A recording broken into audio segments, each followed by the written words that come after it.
Point Zéro, je suis heureuse de vous retrouver. On est lundi le 16 novembre et pour démarrer cette semaine, je vous propose d'ouvrir la Bible au livre d'Ésaïe au chapitre 58 à partir du verset 6.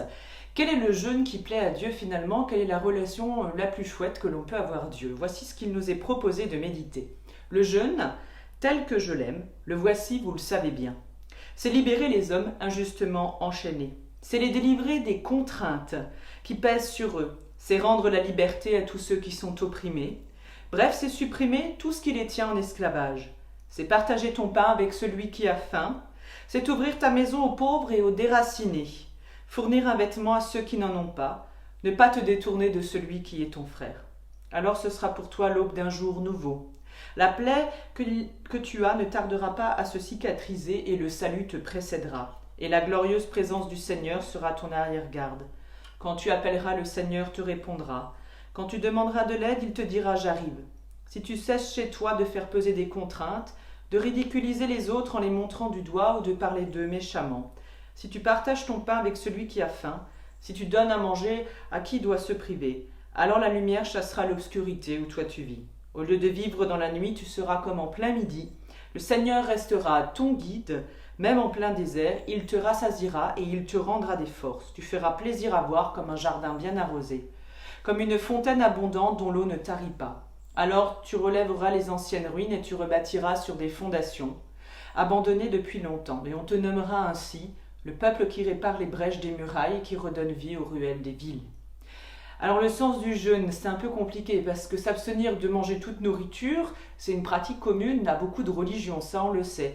C'est souvent lié d'ailleurs à la prière, mais ici, voici ce qu'on comprend dans le livre d'Ésaïe, dans ce passage au chapitre 58. Tout cela est d'abord, il faudrait l'orienter d'abord vers l'attention aux autres. Le Seigneur ne veut pas de rite qui n'ait aucun sens, aucune signification. Jeûner, simplement pour se priver de manger, ça rime à rien du tout, si au bout du compte, ça n'a pas l'objectif ultime de délivrer les opprimés, partager avec les plus pauvres. Voilà ce qui donne du sens aux yeux de Dieu. Alors c'est sûr, on rêverait d'un monde tout à fait différent dans lequel on vit. Un monde tout neuf où chacun d'entre nous se soucierait des autres avec amitié, ne dirait pas du mal de son prochain, partagerait ce qu'il a. Est-ce vraiment irréalisable?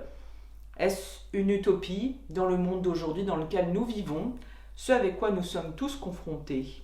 Y a-t-il de la place pour chacun d'entre nous aujourd'hui? Dieu nous promet que c'est possible. Alors a-t-on jamais sérieusement essayé de lui faire assez confiance pour tenter l'expérience de ce monde différent? Et je vous propose de terminer avec les mots d'André Dumas, cette prière dans 100 prières possibles. Nous aimerions pouvoir croire. Notre Dieu, nous aimerions croire, avoir pour nos vies une parole qui ne monte pas de nous-mêmes, mais qui nous en fasse sortir. Nous aimerions que la foi revienne plus forte en nous que la crise et que le doute. Nous aimerions bien parier que tu es notre vérité. Oui, Seigneur, nous ne sommes pas sûrs que la foi soit nécessaire, ni même utile à la vie, comme l'est le levain à la pâte, le sel à la terre, la sève au sarment. Nous ne sommes pas sûrs que le contraire soit moins probant, car si la foi finalement est une illusion, perdons-la. Si la foi est un encombrement, lâchons-la. Et si la foi est un orgueil, supprimons-la. Si la foi est un handicap, coupons-la. Tu le vois, notre Dieu, nous ballottons tous les jours. Un jour nous désirons la foi, l'autre jour nous la décrions. Peut-être commencerons-nous ainsi à apprendre que rien ne nous l'impose et que rien non plus ne nous l'interdit. Peut-être commencerons-nous ainsi à comprendre que la foi est l'acte même de notre liberté, sans avantage ni aucun alibi.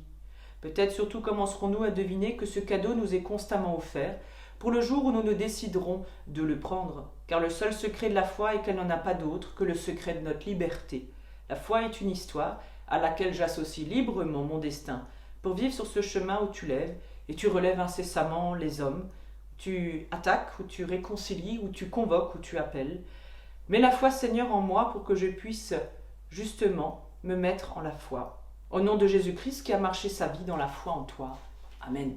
Sur ces paroles pleine d'amour, eh bien, je vous souhaite une belle journée, une belle semaine dans les mains du Seigneur, en paix, paisiblement. Et je vous donne rendez-vous demain matin pour la prière du petit-déj. Et retrouvons-nous aussi dimanche. N'oubliez pas notre rendez-vous hebdomadaire à 11 h en méditation, en vidéo avec un collègue qui nous a préparé une méditation pour ce dimanche qui arrive. Portez-vous bien et prenez bien soin de vous.